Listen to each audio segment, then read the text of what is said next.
Selamat siang pemirsa, saya Budi Arti kembali hadir menemani Anda dalam Sumut Hari ini siang.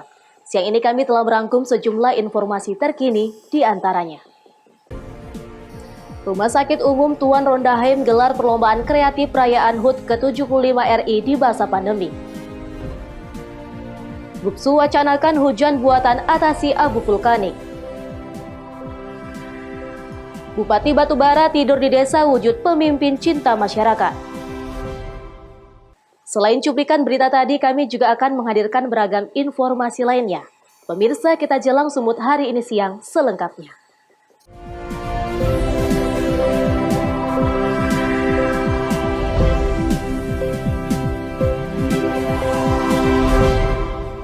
Kita ke informasi pertama.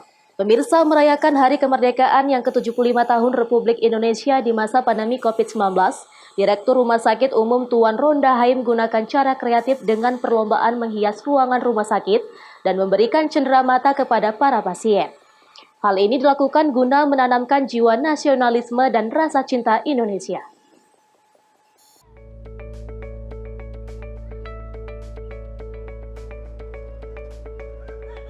Beginilah ide kreatif yang dilakukan Direktur Rumah Sakit Umum Tuan Rondaheim dalam merayakan Hari Ulang Tahun Kemerdekaan Republik Indonesia yang ke-75 tahun di masa pandemi COVID-19. Adapun ide kreatif yang dilakukan dengan menggelar perlombaan menghias setiap ruangan yang ada di Rumah Sakit Umum daerah Tuan Rondaheim. Setiap ruangan mulai dari kelas 1, 2, 3, VIP, PVIP, rekam medik, IGD, serta ruangan poli bertanding untuk mendapatkan nilai terbaik. Dengan menghiasi ruangan dengan pernak-pernik merah putih guna menanamkan jiwa nasionalisme dan rasa cinta Indonesia. Meski digelar dengan lebih sederhana, perayaan kemerdekaan Republik Indonesia tetap harus menjaga semangat, gairah dan kreativitas para dokter dan perawat. Hal ini dilakukan untuk meningkatkan semangat pelayanan yang lebih baik kepada para pasien, dan tentunya untuk meminimalisir penularan COVID-19. Selain menghias ruangan rumah sakit, Direktur Rumah Sakit beserta para dokter memberikan cenderamata kepada para pasien rawat inap agar tetap semangat dalam menjalani perawatan di Rumah Sakit Umum daerah Tuan Rondaheim.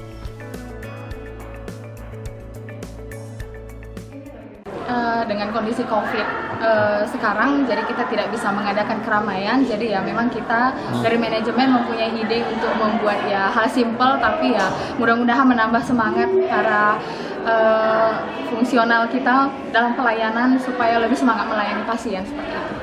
Harapan saya ke depan mudah-mudahan Rumah Sakit Rondaheim menjadi rumah sakit yang terdepan di Simalungun dan dapat melayani masyarakat seluruh Simalungun untuk lebih baik ke depan. Diimbau kepada masyarakat khususnya Kabupaten Simalungun agar tetap mengikuti protokol kesehatan agar sama-sama dalam memutus mata rantai penyebaran COVID-19. Petanio Sembiring melaporkan untuk Evarina TV. Selain itu pemirsa, dalam rangka memeriahkan perayaan Hari Kemerdekaan yang ke-75 tahun Republik Indonesia, Ketua Pengurus Anak Cabang Pemuda Pancasila Siantar Barat yang juga sebagai anggota DPRD Kota Pematang Siantar, gelar gotong royong serta penyemprotan disinfektan di tempat fasilitas umum. Semangat juang kemerdekaan tetap ditanamkan di masa pandemi COVID-19.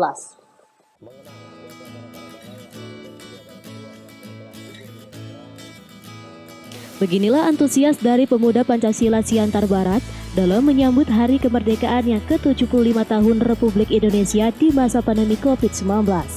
Para pemuda Pancasila mengadakan bakti sosial gotong royong dengan membersihkan sampah di seputaran jalan dan parit. Selain itu juga bakti sosial dilakukan dengan penyemprotan cairan disinfektan di tempat fasilitas umum seperti gereja dan masjid. Kegiatan sosial ini digelar di Kecamatan Siantar Barat, Kota Pematang Siantar, Sumatera Utara. Dengan kegiatan sosial ini kiranya dapat menjadi contoh khususnya kepada para generasi milenial untuk tetap menanamkan semangat juang, meningkatkan kreativitas, serta jiwa nasionalis di masa pandemi COVID-19. Kita dari Pemuda Pancasila Kecamatan Siantar Barat beserta Karatikal Hitam Pengcap Kota Pematang Siantar melakukan bakti sosial untuk menyambut HUT RI Republik Indonesia yang ke-75 tahun dalam rangka bakti sosial, kita ada bersih-bersih lingkungan dan juga penyemprotan di setiap rumah ibadah, ada gereja dan ada juga masjid raya. Ini tanda peduli kita kepada lingkungan dan pada negara kita yang saat ini kita sedang ditimpa musibah COVID-19. Harapannya untuk kedepannya, untuk khususnya masyarakat Kota Pematang Siantar agar tidak surut untuk mempertahankan kemerdekaan kita yang ke-75 tahun ini dan mengenang jasa-jasa para pahlawan yang telah gugur di medan perang. Bukan sekedar perlombaan yang untuk memeriahkan HUT RI kemerdekaan yang ke-75 tahun, tapi kita berbagai cara untuk bakti sosial pun juga kita tanda memeriahkan HUT RI ke-75 tahun. Setelah melakukan kegiatan sosial, acara hiburan sederhana juga dilakukan dengan menerapkan protokol kesehatan COVID-19. Bakal calon wali kota Pematang Siantar Asner Silalahi yang hadir di lokasi menyampaikan, meski berbeda dengan tahun-tahun sebelumnya, diharapkan Hari Kemerdekaan Indonesia yang ke-75 tahun ini tetap semangat dan tidak memutus tali silaturahmi antar sesama. Kemerdekaan Republik Indonesia yang ke-75. Kemerdekaan itu adalah milik semua bangsa dan milik semua rakyat. Dan pada hari ini kita lihat bagaimana rakyat bersukacita dalam merayakan HUT kemerdekaan itu. Terjadi silaturahmi di tempat ini, baik yang muda, baik yang tua. Semuanya semangat mengeluarkan kemerdekaan Republik Indonesia. Itu yang kita lihat pada saat ini. Asner Silalahi mengimbau kepada masyarakat untuk tetap mengikuti protokol kesehatan seperti memakai masker, rajin mencuci tangan, serta makan makanan bergizi. Pentanio Sembiring melaporkan untuk Eva Arena TV. Sementara itu pemirsa, aksi tawuran antara kelompok geng motor di Medan terjadi di tengah-tengah perayaan HUT Kemerdekaan ke-75 Republik Indonesia. Bentrokan antara dua kubu pemuda dengan senjata tajam ini sempat membuat kepanikan dan ketakutan warga yang tinggal di sekitar lokasi kejadian.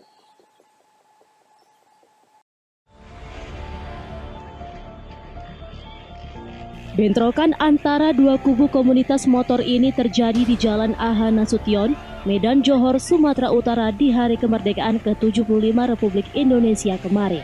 Para pemuda saling serang dengan menggunakan senjata tajam dan batu serta mercon. Seorang warga yang berada di sana, Ayu, yang merupakan pedagang mainan ini sempat ketakutan dan menjerit saat bentrokan berlangsung di ruas jalan persisnya di depan rumahnya. Tidak ada seorang pun yang berani melerai pertikaian antara dua kubu pemuda tersebut. Perkelahian selama 30 menit terhenti setelah warga sekitar memaksa kedua kubu membubarkan diri. Tidak diketahui pasti bentrokan tersebut apakah menimbulkan luka dari kedua kubu.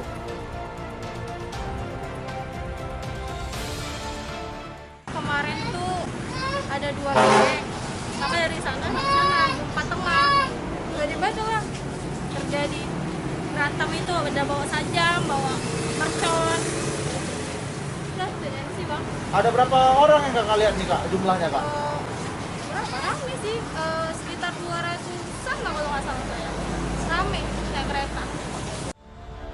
Sementara itu, pihak kepolisian dari Polsek Deli Tua yang mengetahui video bentrokan viral di media sosial mendatangi lokasi kejadian melakukan penyelidikan. Dari hasil penyelidikan, diketahui bentrokan tersebut terjadi pada Senin kemarin usai detik-detik proklamasi. Dari putaran bundaran KFC, Jalan AH Nasution, sesuai dengan video yang beredar bahwasanya di tempat ini ada tawuran. Setelah kami cek, ternyata itu kejadian semalam usai upacara bendera 17 Agustus. Wahyu Pratama melaporkan untuk Eva Arena TV. Gupsu wacanakan hujan buatan atasi abu vulkanik. Beritanya akan hadir sesaat lagi.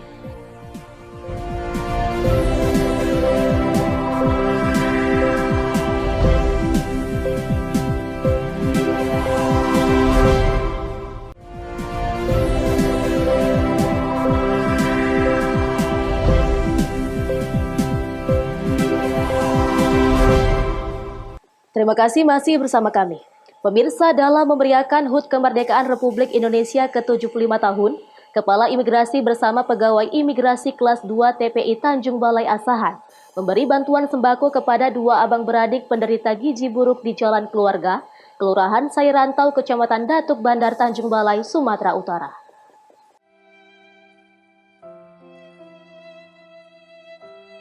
Dalam memeriahkan HUT RI Kemerdekaan Republik Indonesia ke-75 tahun, Kepala Imigrasi bersama Pegawai Imigrasi Kelas 2 TPI Tanjung Balai Asahan membagikan sembako seperti beras, minyak, dan telur kepada dua orang abang beradik Aprilandi dan Muhammad Yusuf penderita gizi buruk. Dikatakan Wayuni, penyakit yang dialami anak pertamanya Aprilandi saat itu di sekolah anaknya terjatuh tanpa sebab. Setelah diperiksa dokter, Aprilandi diagnosis terkena penyakit saraf. Penyakit saraf yang dideritanya hampir 9 tahun dan terkena gizi buruk 16 tahun lamanya. Kini keduanya tak bisa berobat ke rumah sakit karena himpitan ekonomi.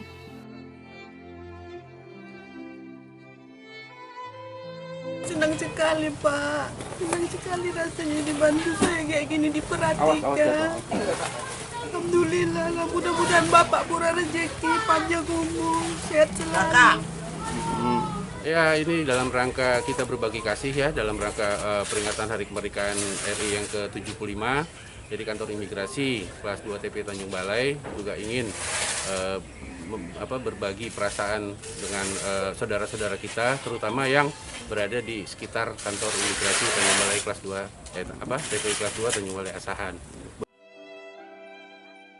Bantuan sembako diberikan secara sukarela bagi abang beradik penderita gizi buruk di Tanjung Balai, Sumatera Utara.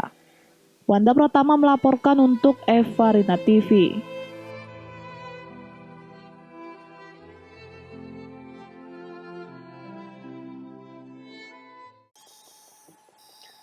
Pemirsa, melihat langsung perkembangan penanganan dampak erupsi Gunung Api Sinabung, Gubernur Sumatera Utara, Pangdam 1 Bukit Barisan, dan Kapolda Sumatera Utara cek kesiapan posko tanggap darurat Sinabung.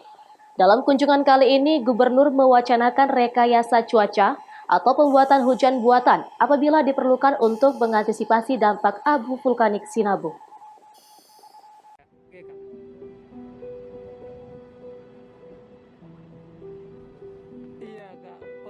Inilah kunjungan Forkompimda Sumatera Utara ke posko penanganan dampak erupsi Sinabung di Koramil 04 Simpang 4 Kecamatan Simpang 4 Kabupaten Karo, Sumatera Utara. Dalam kunjungan kali ini, Gubernur Sumatera Utara, Pangdam 1 Bukit Barisan beserta Kapolda Sumatera Utara melihat kesiapan personil Satgas Tanggap Darurat dalam hal penanganan dampak erupsi Sinabung yang terjadi sejak sepekan terakhir. Gubernur menjelaskan proses penanganan harus cepat dan dapat sesegera mungkin dirasakan dampaknya oleh masyarakat. Antisipasi utama selain menyiapkan blower untuk membersihkan tanaman dari abu vulkanik, Gubernur mewacanakan akan membuat hujan buatan di lingkar Sinabung. Tujuannya untuk sesegera mungkin membersihkan dampak abu vulkanik dan masyarakat dapat kembali bercocok tanam.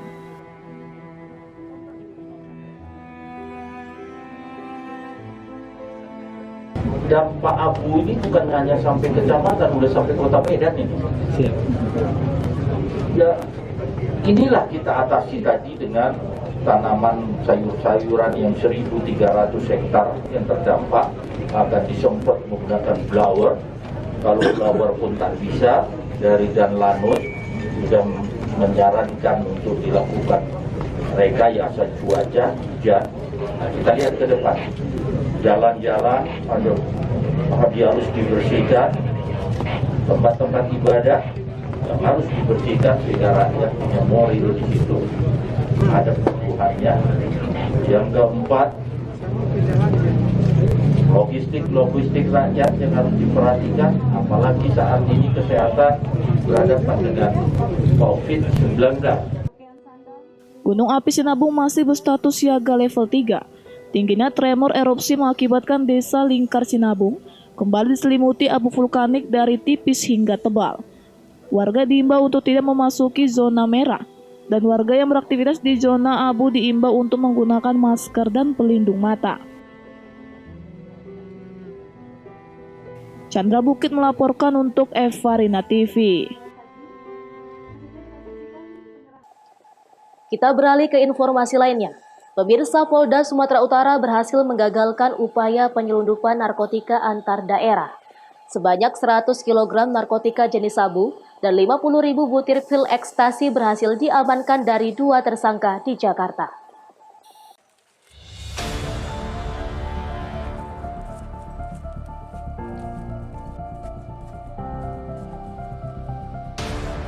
Operasi penangkapan terhadap kedua tersangka bermula saat petugas mengamankan satu pelaku lain di Medan. Dari pelaku ini, petugas berhasil mengamankan barang bukti sebanyak 23 kg sabu. Selama 2 bulan melakukan pengembangan, petugas mengendus keberadaan 2 tersangka lain di Jakarta. Kemudian petugas menangkap seorang tersangka berinisial HS di kawasan Jakarta Barat. Dari tangan HS, petugas mengamankan 50 kg sabu dan 25.000 butir pil ekstasi. Pada hari yang sama, petugas mengamankan satu tersangka lain berinisial ST di Jalan Cilincing, Jakarta. Petugas mengamankan 50 kg sabu dan 25.000 butir pil ekstasi. Barang bukti sabu tersebut dibungkus dalam kemasan teh Cina yang ditaruh dalam 2 karung plastik. Sementara bungkus pil ekstasi dimasukkan dalam 2 kotak fiber. Barang haram tersebut akan dikirim ke Medan. Hanya saja, saat pengembangan di Medan, pelaku ST menyerang petugas dengan parang. Satu petugas terluka di bagian tangan sementara ST terpaksa ditembak dan tewas. Dalam kurun waktu 2 bulan, tim surveillance, tim penyelidik dari Direktorat Reserse Narkotika Polda Sumatera Utara mengembangkan kasus ini sampai ke Jakarta. Dan di Jakarta tanggal 15 Agustus kemarin dilakukan penindakan di wilayah Kalibaru, Jakarta Utara. Adapun modus dari para tersangka dalam mengedarkan barang haram ini dengan sistem putus kontak atau tak saling kenal. Mereka pun terancam hukuman penjara seumur hidup. Daniel Pekwali melaporkan untuk Evarina TV. Pemirsa, Sumut hari ini akan kembali dengan informasi menarik lainnya. Tetaplah bersama kami.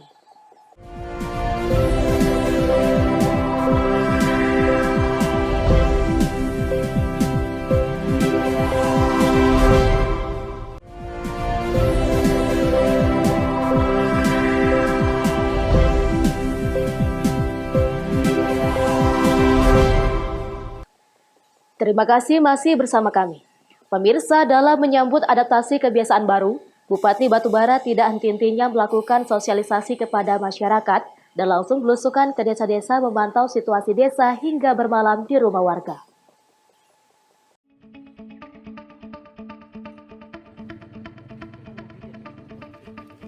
Bupati Batubara Zahir belusukan ke desa.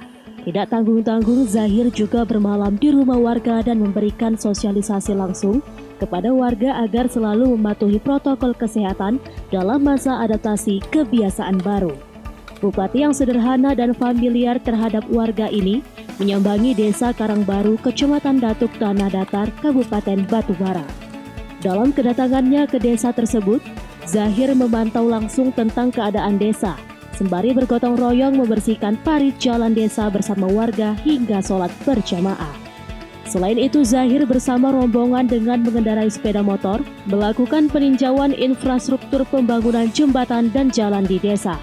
Bupati Batubara Zahir mengatakan ini merupakan kegiatan tidur di desa agar Bupati lebih dekat dengan warga, sehingga Bupati bisa langsung mendengarkan aspirasi warga. Sementara kegiatan tidur di desa yang dilakukan Bupati Batubara mendapat pujian dari warga yang senang akan kedatangan orang nomor 1 di pemerintahan Batubara. Apa yang dilakukan Bupati ini sangat luar biasa, ungkap warga. Kita berkantor hari ini di kantor desa. Jadi semua aktivitas administrasi pemerintahan Batubara ini beralih hari ini di desa Karangbaru, Kecamatan Datuk Tanah Datar. Nah, ini adalah mendekatkan diri antara Bupati dengan masyarakat. Jadi antara pemimpin dengan masyarakat nggak boleh jauh. Kalau jauh mereka saling merahasiakan. Tapi kalau dekat seperti ini, semua mereka buka. Pak, kami sebenarnya begini. inilah harapan pemerintah baru, pemerintah Batubara yang hari ini saya sebagai Bupati Kabupaten Batubara. Kemudian tadi pagi juga kita sholat subuh berjamaah. Jadi ada gerakan subuh berjamaah. Nah ini di samping ya kewajiban kita sebagai umat muslim ya beribadah, tapi gerakan ini kita lakukan dimulai tanggal 17 Agustus tahun 2020 ini, 75 tahun Indonesia Merdeka. Kita mulai. Jadi istilah tidur di desa itu ya ini kita mulai sekarang. Sehingga apa yang menjadi kebutuhan masyarakat bisa terserap cepat. Pak Bupati datang dari Semang ke desa kami. Pak Bupati menginap di sini. Terus apa aja kegiatan yang dilakukannya selama di sini, Pak? Bupati bersama dengan masyarakat melakukan kegiatan di desa. Kegiatan apa aja, Pak? Pak Bupati sholat subuh bersama warga di sini. Wah, Pak Bupati sangat luar biasa memperhatikan masyarakatnya. Nantinya kegiatan tidur di desa ini akan terus dilakukan oleh Bupati Batubara dengan berpindah-pindah desa. Ini merupakan bukti nyata kepedulian Bupati terhadap masyarakat. Taufik melaporkan untuk Eva Arena TV. Pemirsa, di tengah tren bersepeda yang kembali ramai di masa pandemi COVID-19 saat ini, warga di Jawa Tengah menciptakan sepeda unik berbahan dasar limbah kayu. Sejak Mei 2019, Teguh berhasil membuat 3 sepeda kayu yang telah banyak diminati oleh para pesepeda maupun kolektor.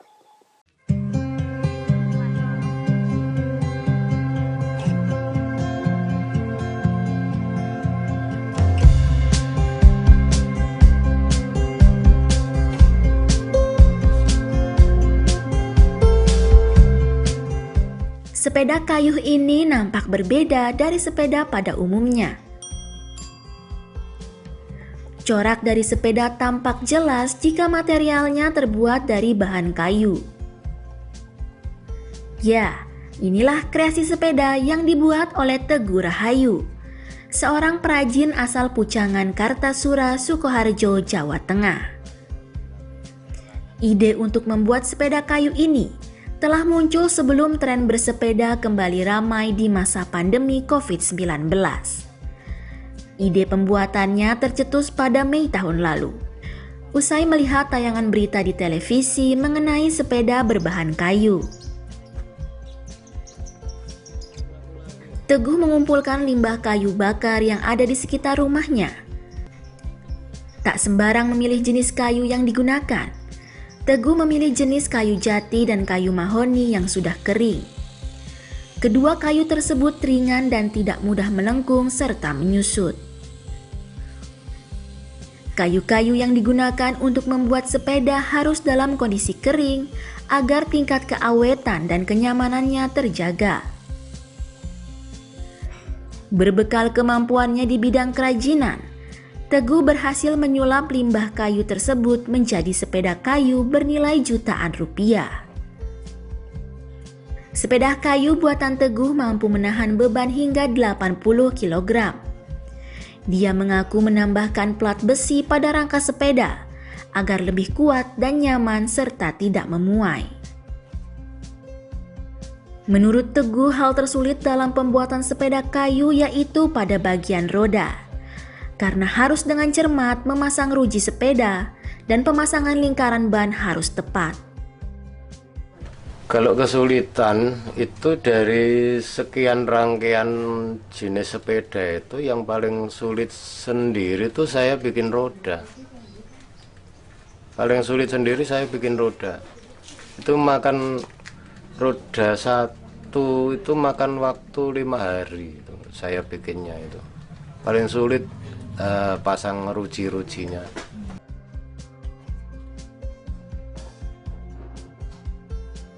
Untuk memproduksi sepeda kayu, Teguh membutuhkan waktu sekitar 1,5 bulan.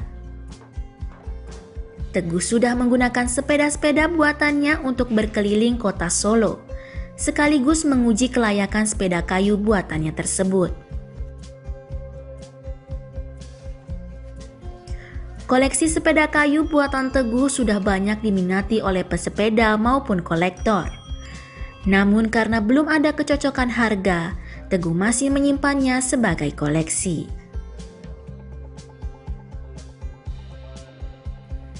Dari Sukoharjo, Jawa Tengah, Denik Apriani, Kantor Berita Antara mewartakan.